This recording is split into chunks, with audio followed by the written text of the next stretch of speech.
Olá, estamos dando início a mais uma conversa rendida. Nós estamos realizando esse programa uma vez por semana. Em casos excepcionais, nós fazemos 2 vezes por semana. Mas, em média, é uma vez por semana e você é o nosso convidado para estarmos essa noite. E nesse momento nós vamos estar conversando justamente na alegria de poder desfrutar a mais uma temática. É óbvio que esse título que foi dado para a conversa rendida é um título proposital. Conversa rendida, quem é de interior sabe muito bem que é aquele papo que rola, que acontece e que às vezes você vai e volta e não termina a conversa. E na verdade, nossas lives têm sido assim. Ela tem provocado esse desejo de mais. Por isso é conversa rendida. E hoje nós temos a alegria de ter o jornalista da TV Bahia, que está diariamente conosco, entrando ao vivo no ar e que vai estar ao vivo comigo, com você também, a partir daqui a alguns minutos vai estar conosco. O tema de hoje é pensar o jornalismo, riscos sociais do jornalista. Então é pensar o jornalismo e os riscos que esses profissionais correm constantemente ou que estão submetidos constantemente dentro dessa perspectiva que é de passar informação. A gente vai estar falando sobre a verdade do jornalismo, né? Quantas vezes nos são passado informações que nos deixam inseguros ou atônitos, ou então inquietos, ou esperançosos, ou felizes, porque o papel do jornalismo é informar de alguma forma. Outra coisa que nós vamos estar conversando também é a importância do posicionamento público, né? Como as pessoas trazem suas contribuições, como as pessoas também acabam pertencendo nesse lugar, pertencendo a esse processo de fala que é provocada pelo jornalismo.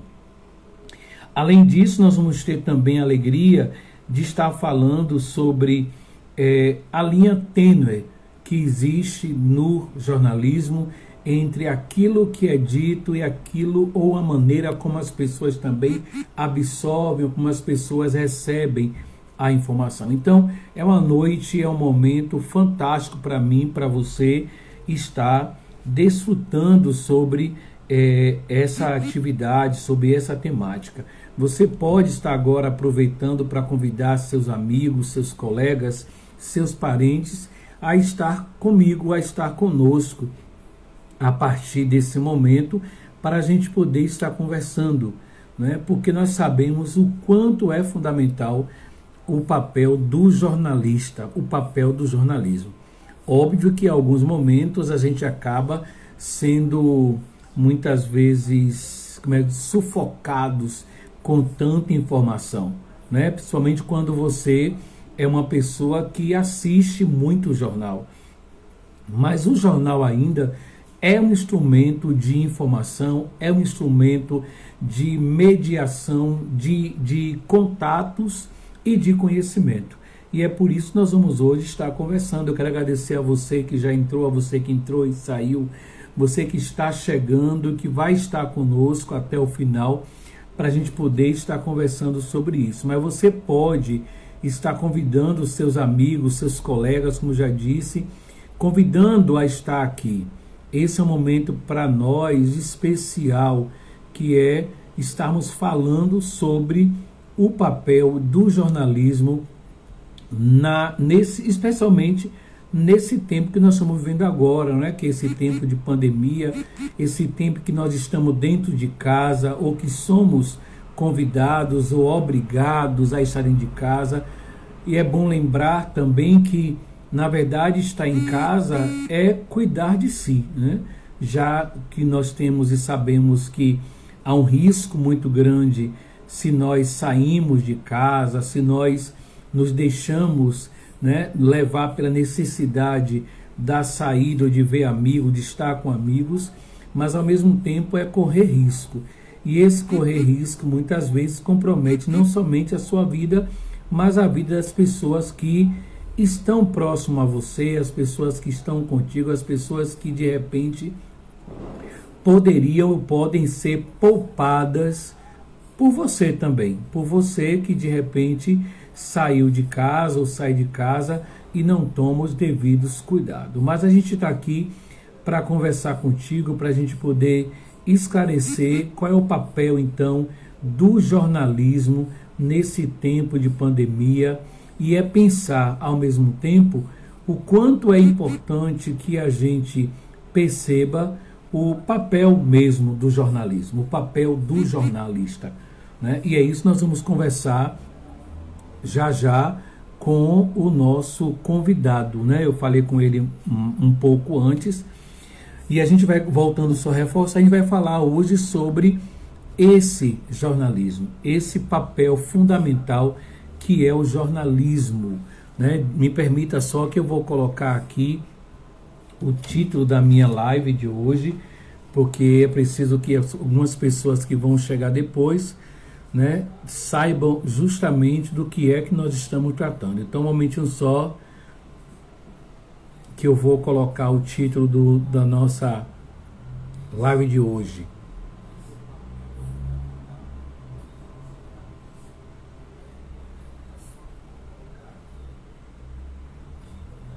Ok?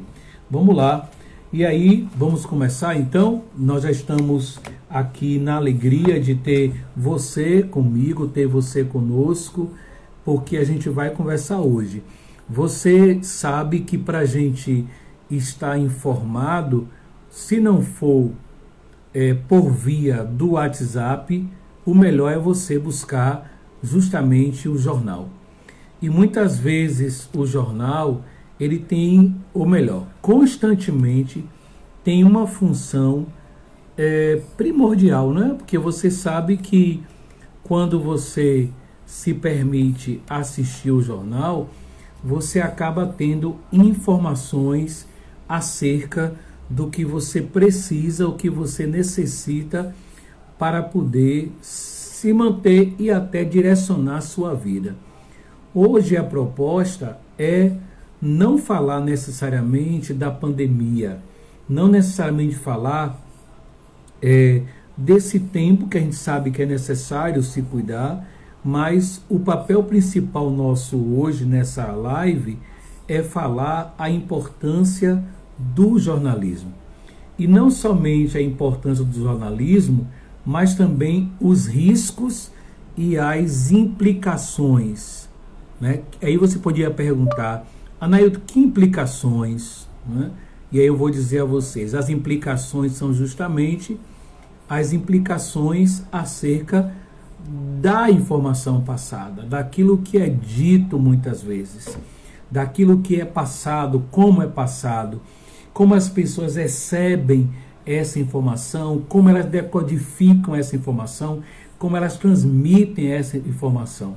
Muitas vezes, pela informação que se passa no jornal, é possível que a pessoa fique segura de si, como é possível também que a pessoa de repente incomodada, se sinta inquieta, não se sinta em paz, ainda mais nesse tempo de pandemia. Então, a gente precisa ter cuidado com aquilo que a gente fala, a gente precisa ter cuidado como a informação chega até nós. E é por esse motivo que a conversa rendida hoje tem a alegria de estar com você.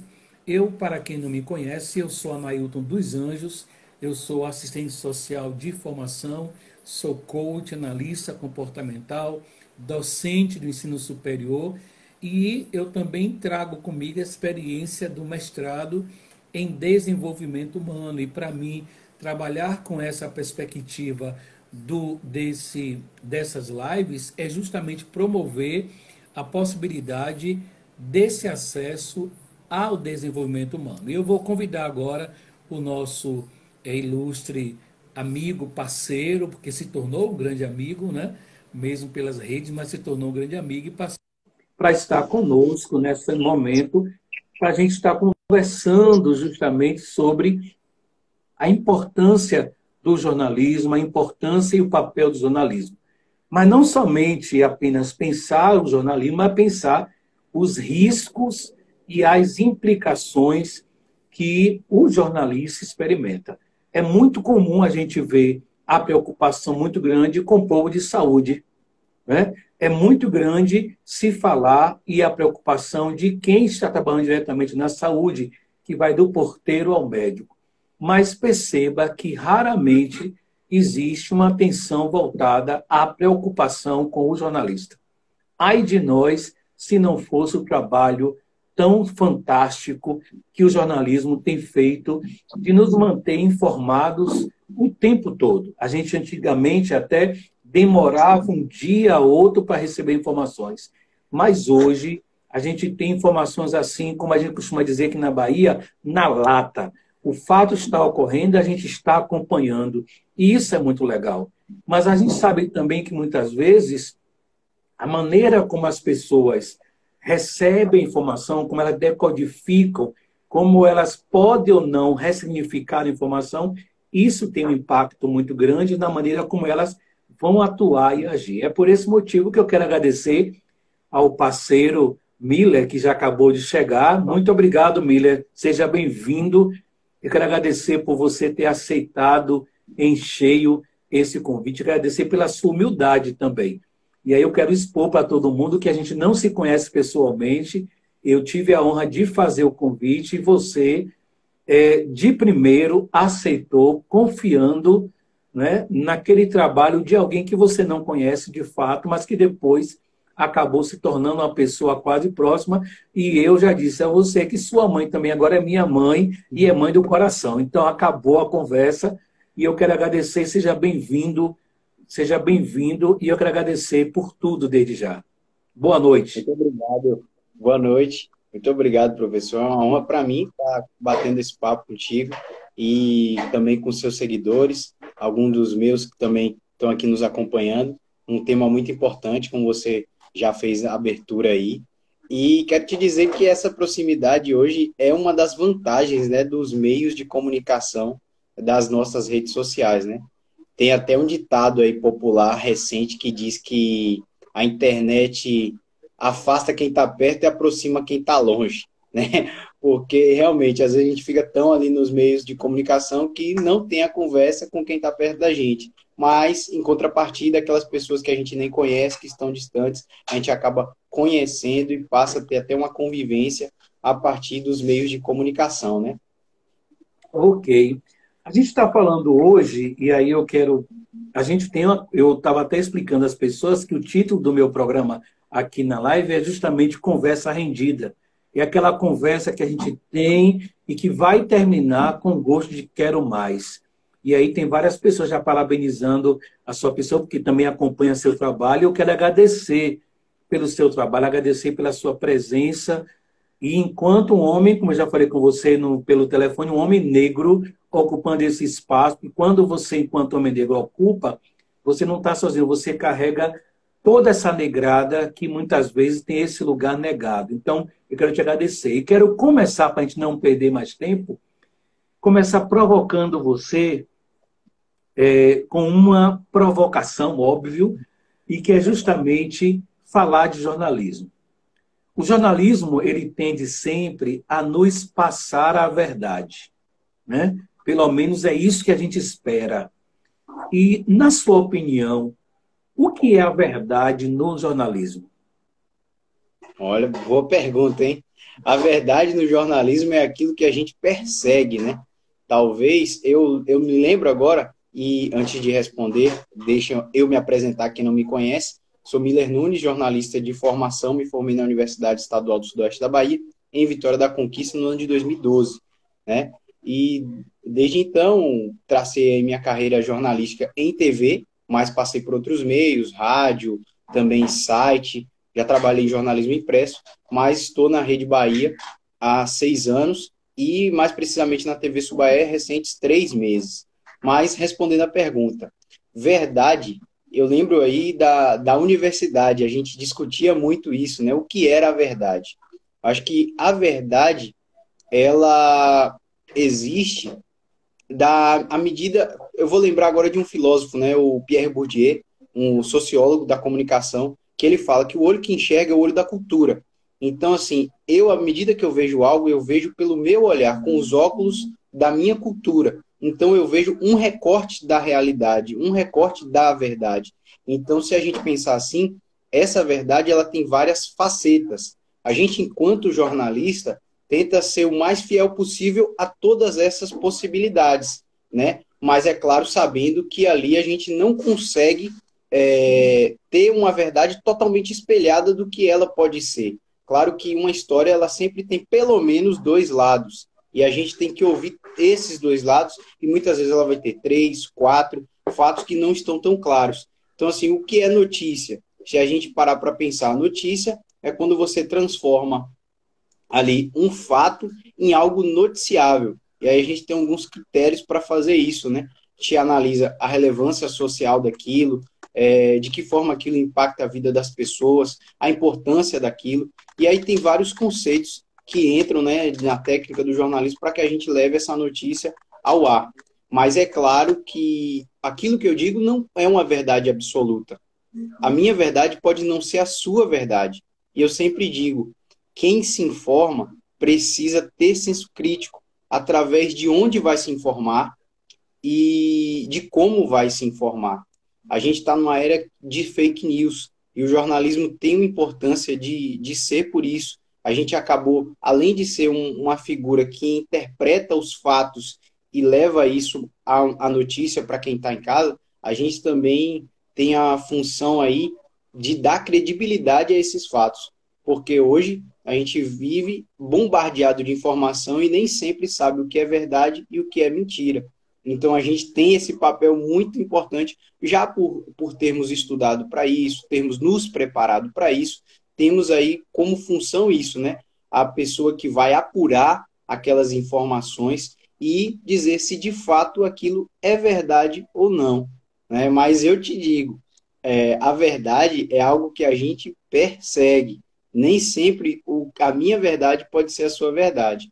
Mas, como eu te disse, notícia, ela é um fato. Mas nem todo fato vira notícia. Para ele ser noticiável, a gente analisa à medida de que a gente tem... imagina, nossa, isso é relevante para a sociedade? Por quê? A gente se faz vários porquês antes de levar uma notícia ao ar. Então, quantas pessoas a gente vai impactar com aquilo? Aquilo é realmente importante? Na universidade a gente falava o homem o cachorro que mordeu o homem nem sempre é notícia, mas o homem que morde o cachorro é notícia pelo fato do inusitado, né? Mas a gente tem que fazer um exercício assim, nem sempre a notícia é só o inusitado. A notícia pode ser o corriqueiro, né? Então aquela notícia de que, olha, o horário de funcionamento do banco e tudo, nesse período de pandemia todo mundo quer saber, né? A conta de energia está vindo mais cara por quê? Então a gente tem uma série de critérios para avaliar o que a gente vai levar de informação para casa. Né? Mas as pessoas também hoje, nessa forma de comunicação em que o usuário ele também escolhe o que ele quer assistir, ele vai para a internet, ele pode ter acesso ao que ele quer ver de conteúdo, ele tem mais protagonismo nisso. E ele também escolhe com a gente como construir essa verdade. Falei muito, né? Não, falou perfeitamente. Eu quero agradecer. E é interessante, Mele, que com esse processo de vocês buscarem a verdade, nesse tempo de pandemia, em especial, porque é o tempo que a gente está, vocês acabam correndo riscos. Porque vocês precisam nos manter informados. Para nos manter informados, vocês precisam ir à fonte. E muitas vezes vocês acabam se expondo. Né? Para manter a gente informado, você acaba se expondo.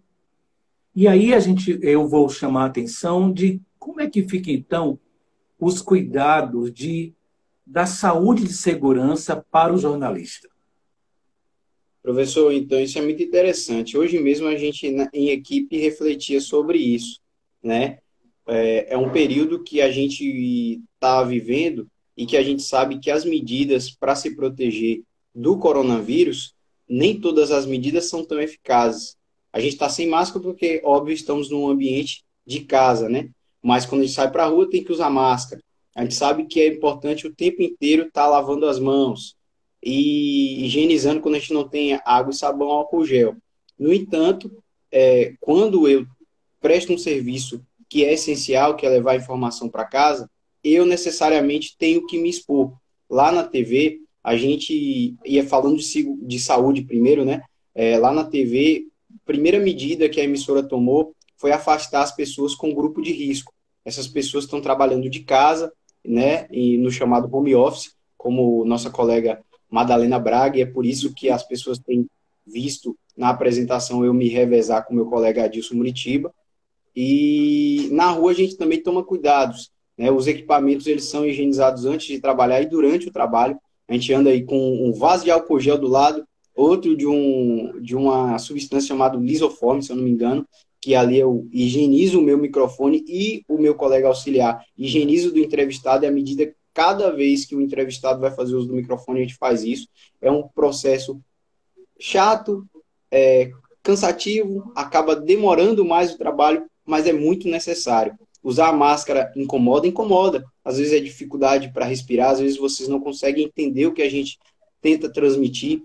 Quem assistiu o jornal local aqui da TV Subaé ontem, meio-dia, viu que a minha máscara pocou ao vivo, né? Ela se despedaçou aqui ao vivo, e eu tive que explicar isso no ar, que tive um problema com a máscara, só que eu estava com a mão higienizada, e aí naquele momento ali tive que dar um jeito com a ajuda do auxiliar, acabei trocando de máscara, enquanto o meu outro colega, o cinegrafista, focou a imagem no entrevistado para que eu pudesse fazer esse procedimento e tudo. Mas, assim, tudo com muito cuidado, e as coisas acontecem o tempo inteiro, e tudo é um aprendizado para a gente. Falando de segurança agora, a gente tem que lidar, você falou de se expor. Uma senhora me abordou na rua e falou assim, olha, vocês poderiam ir no meu bairro, mostrar, lá tem muitos bares funcionando, aglomerações. Aí eu pedi a ela, a senhora pode fazer um vídeo para a gente? Aí ela, eu não, porque podem me dar um tiro. E aí eu falo, ela, é papel seu, você que é jornalista tem que ir lá filmar.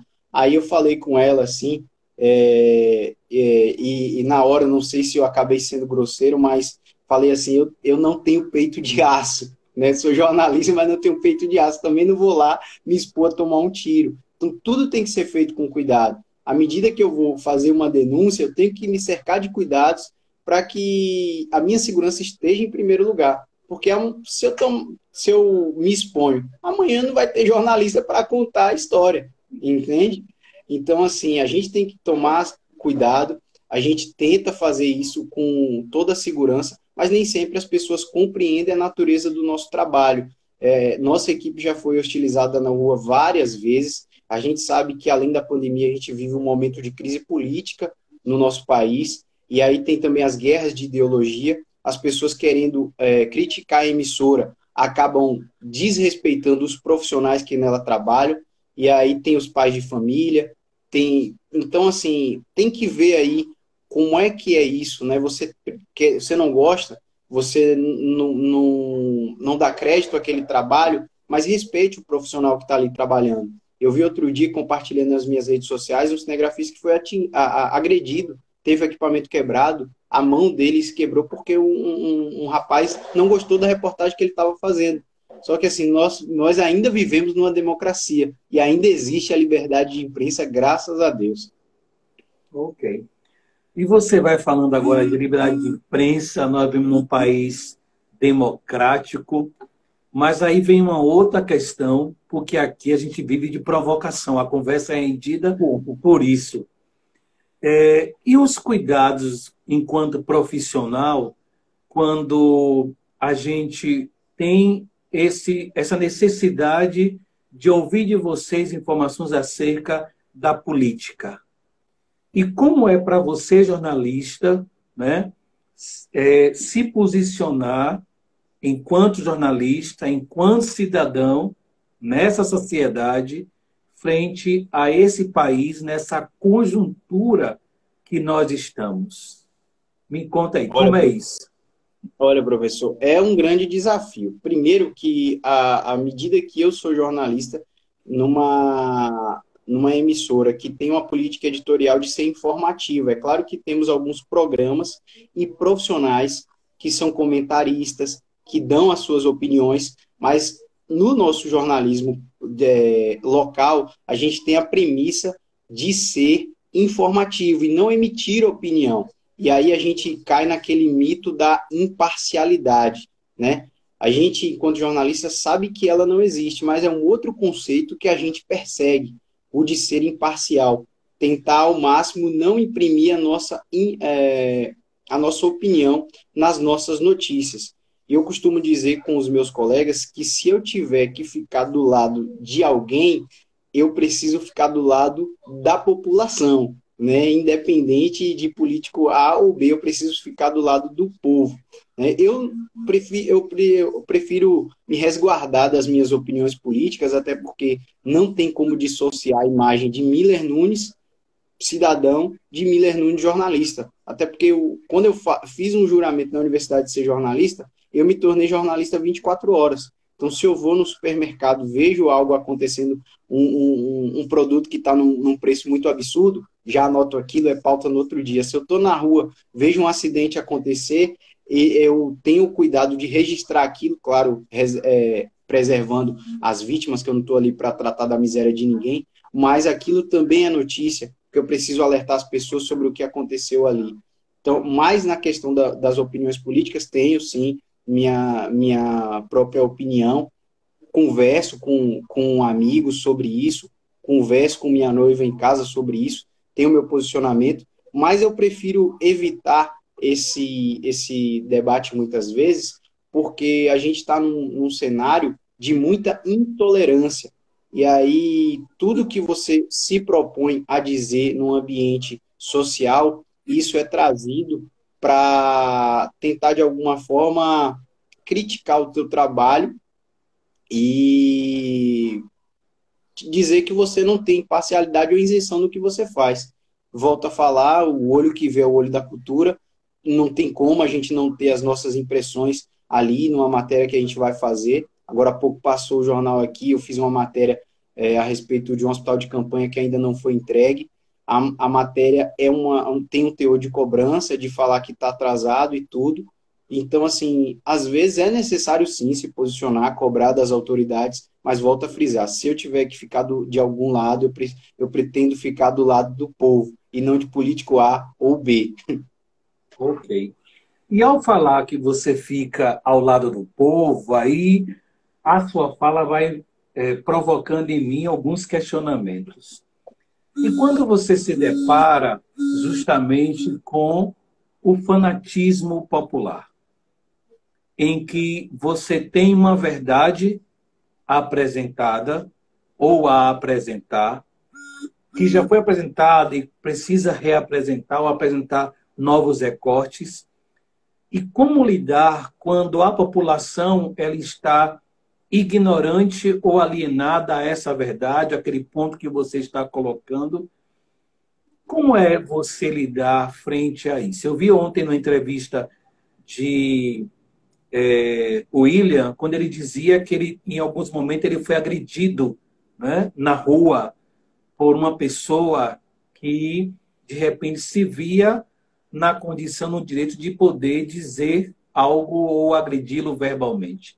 Como é para Miller lidar com essa realidade desse povo que ele prefere estar ao lado, mas esse povo que também muitas vezes não consegue entender algumas verdades por causa do fanatismo popular?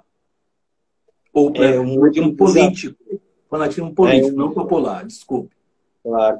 É um outro desafio muito grande, professor, porque assim, é preciso ter muita serenidade para entender que a nossa missão de comunicar, ela é muito mais importante do que qualquer agressão que você venha a sofrer. Então, quando eu sei do meu papel, quando eu tenho um propósito de trabalho, que eu estou indo para a rua, eu preciso levar informação, eu posso ser hostilizado, posso ser xingado, às vezes até agredido, mas não vai ser isso que vai me fazer desanimar ante as críticas e agressões. Eu já vivi isso, entendeu? Eu já vivi situações de hostilidade, de agressão, de preconceito, sabe? Muitas vezes no meu trabalho. Já senti muito por isso, mas continuei fiel ao que eu acredito, ao juramento que eu fiz, porque eu acho que a nossa função de jornalista nos dias de hoje, ela é muito importante. As pessoas estão carentes de informação, e não só de jornalismo, mas também de educação, porque o pior vírus, ele está aí há muito tempo, é o vírus da ignorância. Então, não é apenas a televisão que nos aliena. Qualquer coisa pode nos alienar a partir do momento que a gente só quer ver o que a gente acredita. A gente não se permite uma opinião diferente. A gente não se permite o diálogo. A gente vive num momento que o confronto sobrepõe o diálogo. Então, um fanatismo político, como o senhor falou, né? Eu passei por uma situação na greve dos caminhoneiros em 2015, que eu morava em Luiz Eduardo Magalhães e fui cobrir uma manifestação.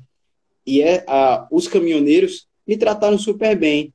No entanto, um empresário, dono de transportadora, ao ver a gente fazendo uma matéria sobre a greve dos caminhoneiros, era o terceiro dia, bloqueando a BR, ele não queria que aquelas imagens fossem feitas, porque ele entendia que a gente, da Globo, estaria, de certa forma, manchando o movimento, falando que eram baderneiros e tal.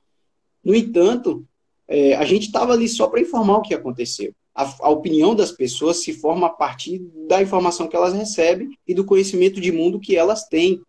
E aí, o que esse cidadão fez? Botou a mão na câmera, me chutou, né? A polícia rodoviária estava perto, eu fui lá, conversei com eles. Aí eles, não, pode ficar tranquilo, faça seu trabalho, estamos aqui. Quando a gente retorna para o carro de reportagem, o carro está com 4 pneus furados. Né? Ele cortou o pito do pneu ali, que a gente não tinha nem como encher. A gente voltou para a cidade em cima de um guincho. E aquilo repercutiu nacionalmente. Jornal Nacional, Jornal Hoje, foi uma situação, assim, a primeira vez que eu tive o meu direito de liberdade de imprensa cerceado. Né? Fora isso, outras situações que a gente é muito comum do ignorante, ele não tem argumento, ele parte para o xingamento, né? E aí ele tenta te diminuir tudo, no teu trabalho, na tua cor da pele, entendeu? Em tudo. Eu morei em Luiz Eduardo Magalhães, que é uma cidade que tem uma formação cultural diversa, como o nosso país. E lá, a concentração de renda, ela está muito numa população branca, da região sul do país. E é uma cidade que tem contrastes muito fortes. Enquanto o agronegócio com essa população branca, sulista, você tem um comércio e a mão de obra negra de baianos que vieram de Barreiras e da região de Irecê, numa crise que teve na seca do feijão. Essas pessoas formaram a população de Luiz Eduardo com esses gaúchos que vieram trabalhar na agricultura e implantar ali tecnologia, e hoje a cidade é próspera e rica, muito graças ao trabalho desse povo todo. Só que existe uma divisão social nessa cidade, e isso ficou muito claro. Claro que tem muitas pessoas que são fantásticas, sensacionais, mas tem um ou outro que vai olhar para você e vai falar assim, nossa, um negro vai estar aqui em Luiz Eduardo Magalhães para dar informação, sendo que a cidade é culturalmente gaúcha, entende? Então, assim, mesmo estando na Bahia, fizeram esse questionamento para mim muitas vezes. Mas, assim, a gente vence com o quê? Com trabalho, com dedicação, tendo que se autoafirmar todos os dias que a gente é, sim, capaz de ocupar esses espaços. Né? E daí a importância, né, que o senhor falou no início da nossa conversa, de ser negro e ocupar os espaços. Porque tem uma representatividade nisso. A gente sabe que é preciso se afirmar todos os dias. E isso gera incômodo, né? Você ocupar esse lugar gera incômodo. É por isso que eu queria aproveitar, você falou no início que você é oriundo da escola pública, né? Da faculdade pública. E você reforçou que foi lá que você adquiriu a sua formação. E nós estamos vendo eu vou sair um pouco desse papel do jornalista, né, desses riscos, implicações, mas eu vou falar agora com Miller.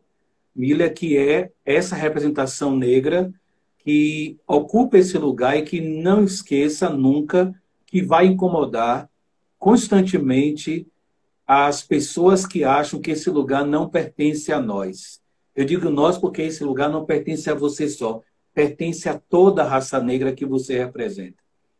E o que representa para você, para quem está nos acompanhando, a escola pública, a universidade pública e a valorização dela nesse tempo em que hoje encerra a inscrição do Enem, mas uma galera sem aula, uma galera sem aula.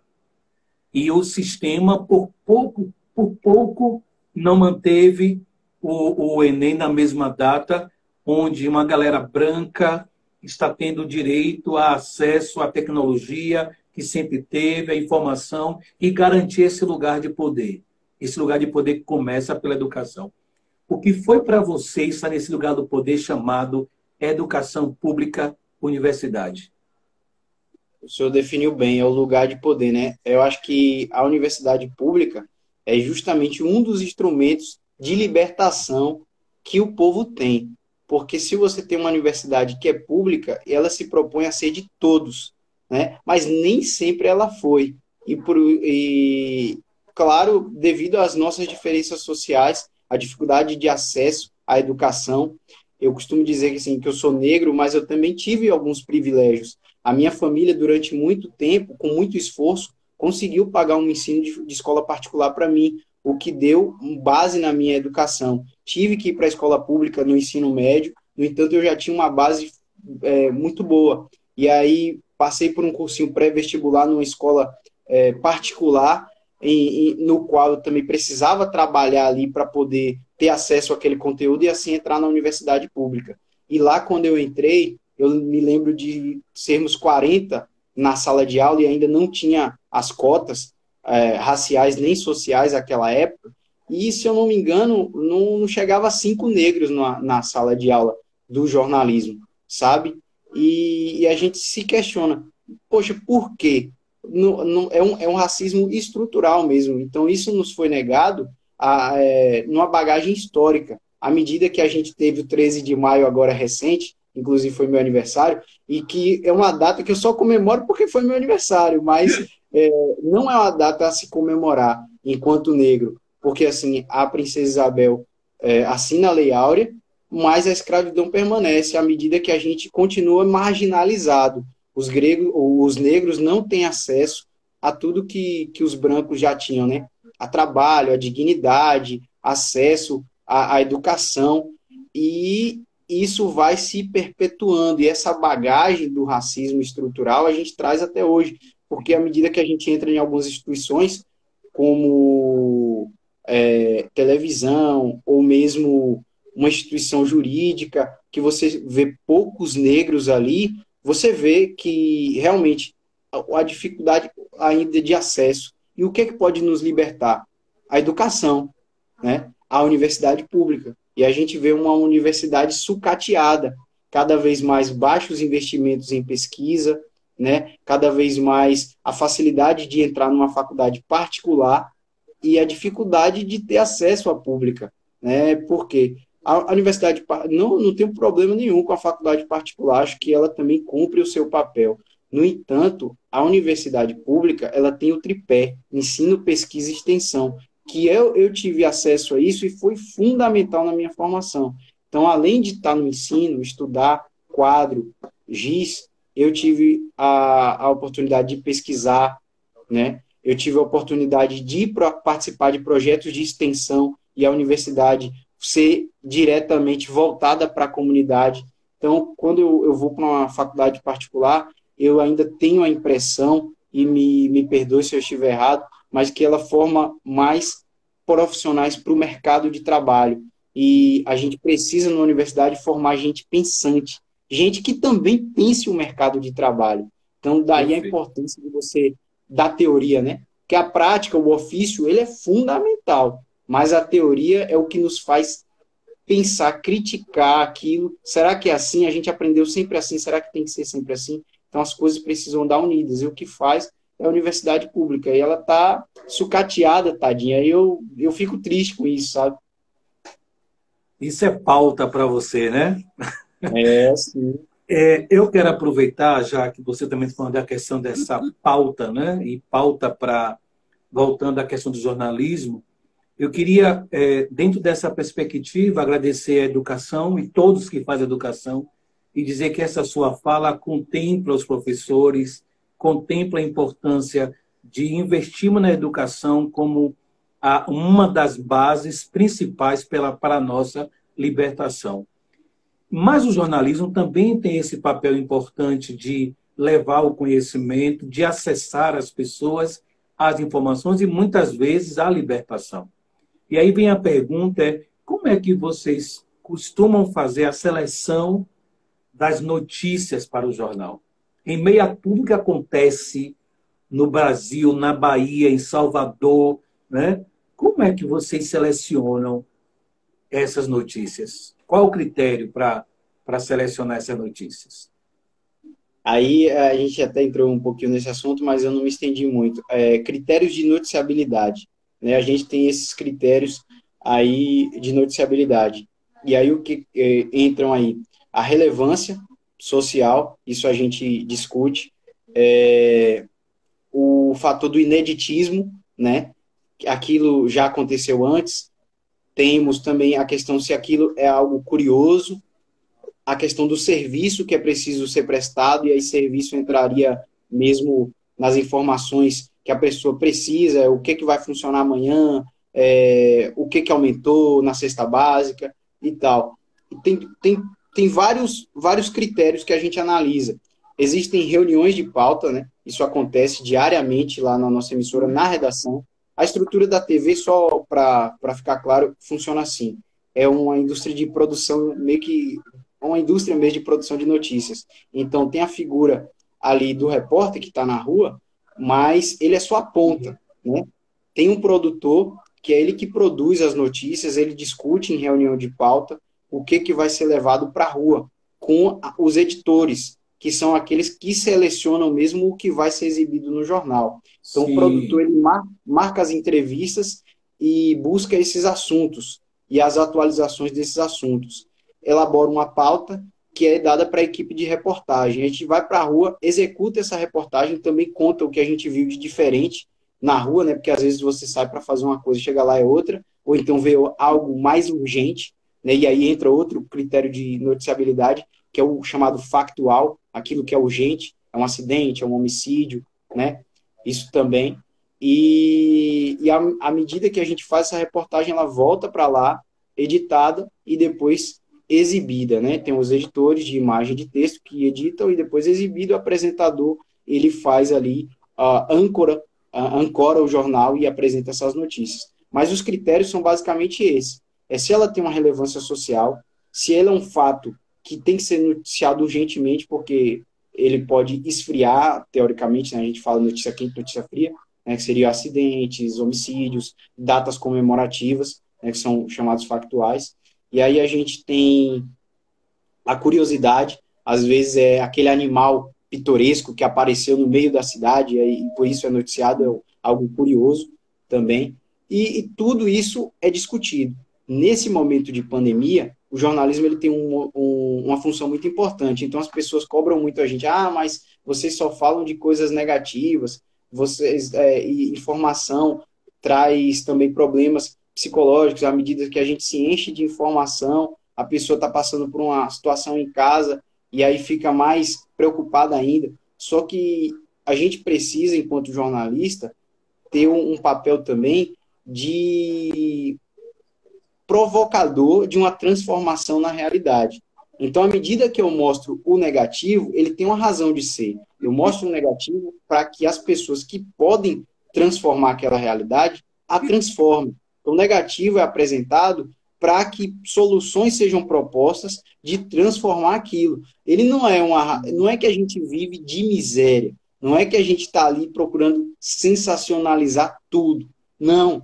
Eu lembro disso da universidade também, professor. Na universidade, o que, que os professores fazem? Procuram problematizar as questões, porque a Sim, partir dessa problemática, a gente vem com a solucionática, né? Diria assim, a gente vem com as soluções. Então, o jornalismo ele tem esse papel de mostrar o que está errado para que possa se fazer o certo. Então, e isso é prioritário no jornalismo. O que é mais urgente? É contar só coisas boas? Não.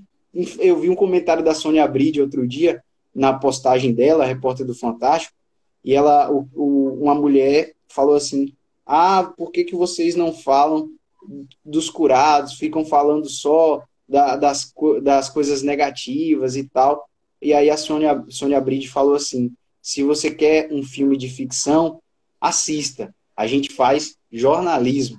Então, assim, o nosso papel é esse, é de tentar mostrar também o que está errado para que o certo seja feito ou que se busque o certo para transformar uma realidade.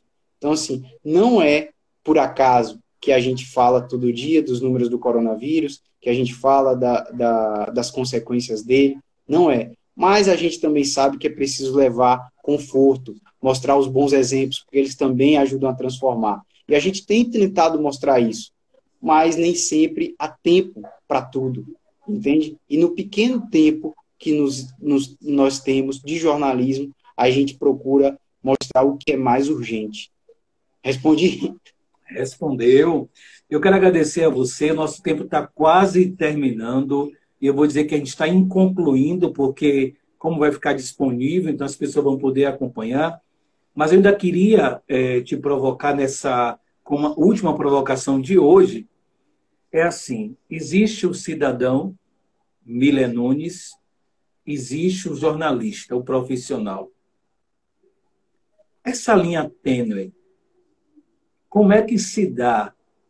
Quem é você? Você consegue ser, não ser o jornalista, só ser Miller, ser só jornalista? Como é a vida de jornalista cidadão Miller?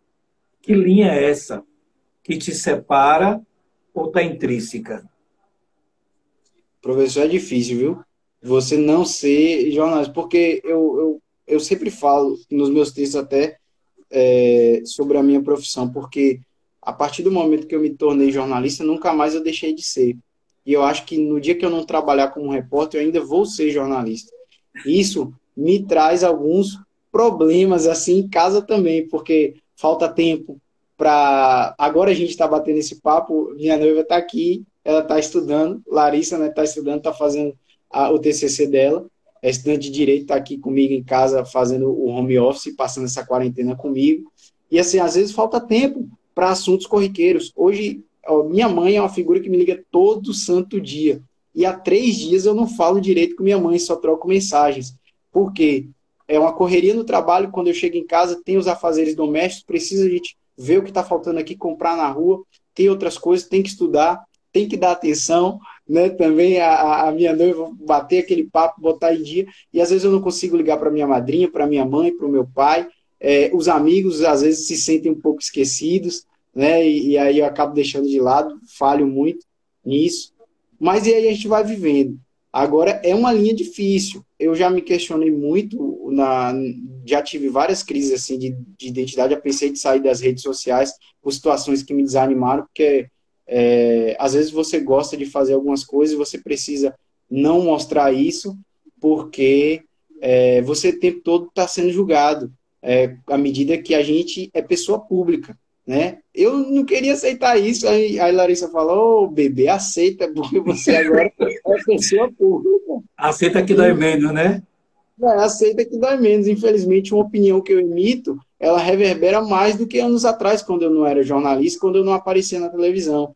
Então, uma foto que eu posto, uma frase que eu posto, uma música que eu ouço. Só que assim, eu tento não negar as minhas origens. Eu sou um Miller que nasceu na cidade de Eunápolis, filho de um mototaxista e de uma dona de bar. E eu gosto de pagode, eu gosto de assistir BBB, eu gosto de futebol, torço pelo Flamengo.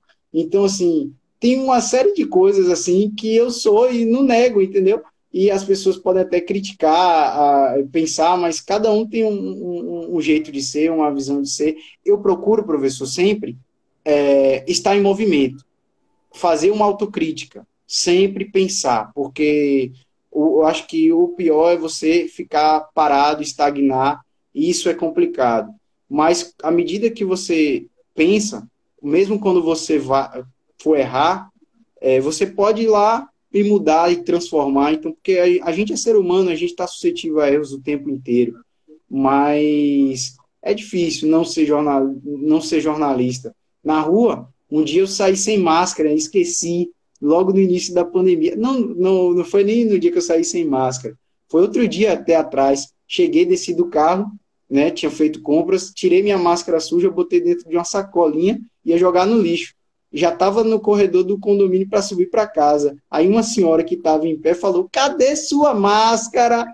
Aí eu falei: tá aqui suja, eu vou jogar no lixo e tal.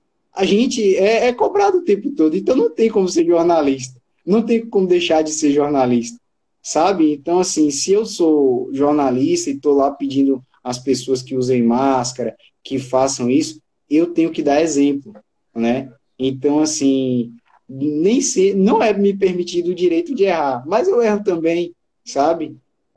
Eu erro também estou aprendendo a viver nesse mundo, sou um aprendiz e peço também um pouco mais de empatia das pessoas quando acontecer esses erros. E sigamos, né? É assim, todos nós, em cada um em sua missão. Mila, nós temos 7 minutos. Eu queria te fazer, não vou dizer uma pergunta, eu vou fazer um enunciado e você completa. Jornalismo, risco e implicações. Apesar disso, eu amo essa profissão e eu acho que nasci para isso e vou fazer isso até o fim dos meus dias. Ok. Mila, eu não disse, não li, você vai poder acompanhar depois, mas várias pessoas estão nos acompanhando aqui nessa live, várias pessoas estão parabenizando a você pelo seu trabalho, me parece que tem várias fãs, amigos aqui parabenizando você. Tem uma pessoa que escreveu várias mensagens aqui, é o George, fez várias colocações pertinentes, mas eu preferi dar esse tempo a você, para você estar falando. Mas eu quero agradecer também às alunas, colegas e pessoas que entraram, que eu desconheço, mas que estão aqui conosco, e dizer que eu desejo para você toda a prosperidade que é possível desejar para alguém. Eu tenho uma consciência ancestral e a da ancestralidade de que a gente precisa viver a experiência o tempo todo Ubuntu. Eu não sei se você ouviu falar dessa expressão, a palavra Ubuntu é uma palavra que você conhece?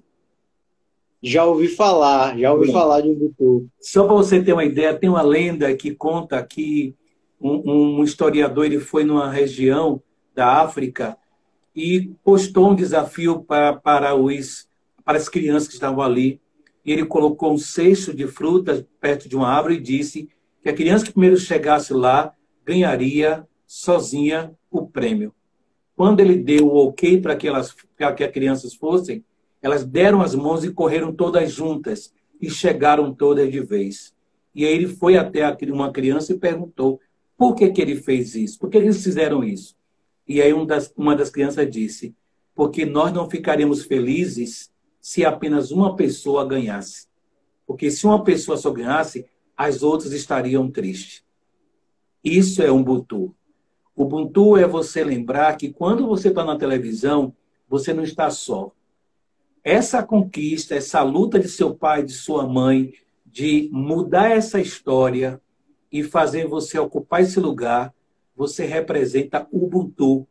Você representa as nossas lutas, a nossa busca desse lugar de poder.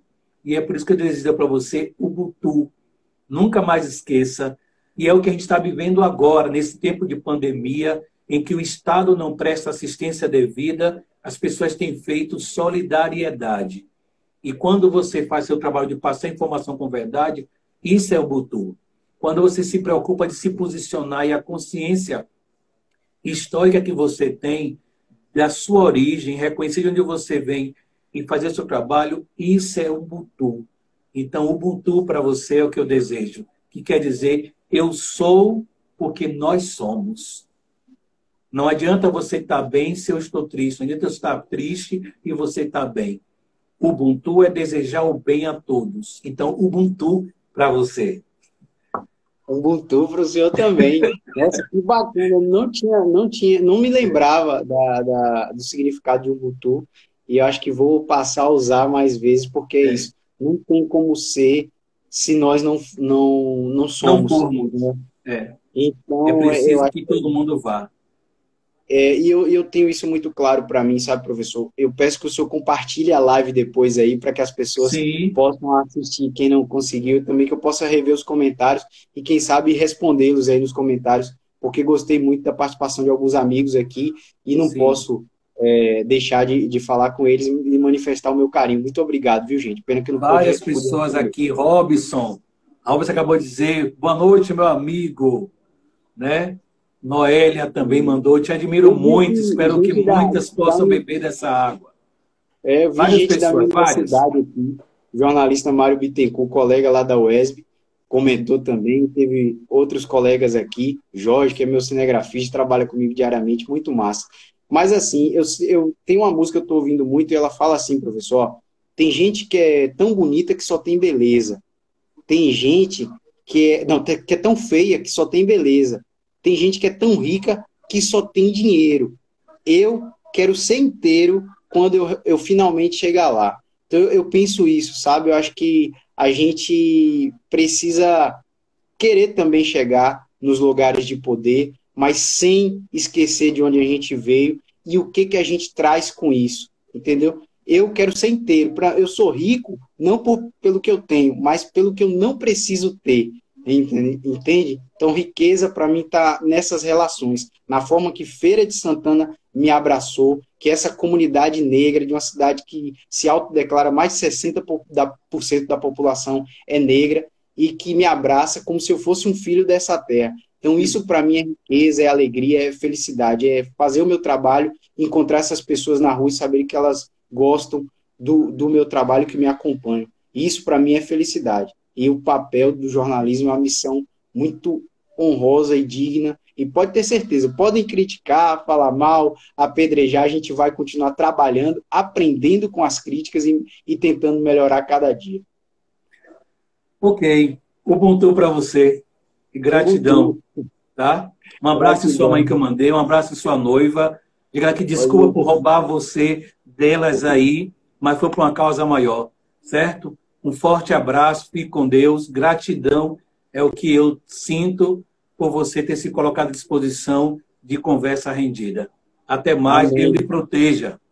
Deus Deus nos lhe abençoe proteja. sempre. Sempre. Amém. Um abraço. Amém. Até a próxima. Até.